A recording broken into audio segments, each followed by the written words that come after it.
Hi, my name's Colm McKee and I'm the production design manager here at Dvele. I manage the CNC files of the light gauge steel system.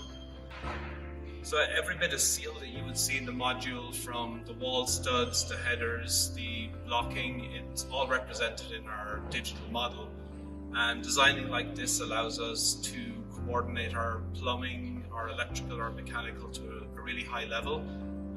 It allows us to punch holes in every stud that needs plumbing, electrical or mechanical to run through it.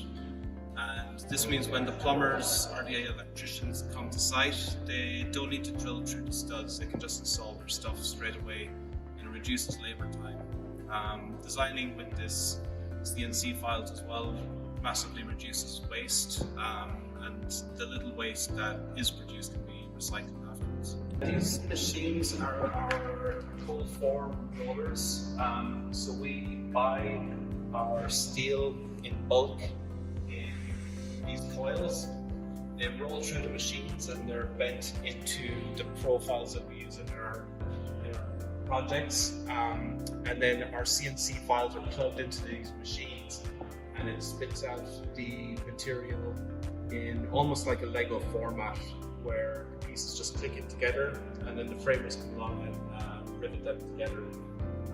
Again, producing the material this way massively reduces waste. I would say the biggest amount of waste we have are the actual electrical punch outs and the oval punch outs.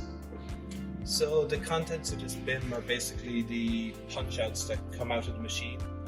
This is probably the biggest source of waste that comes out of these machines, and this is an example of an oval punch out, and we can actually reuse these oval punch outs as steel connectors. So again, we're using as much of the in-house material as possible and minimizing waste.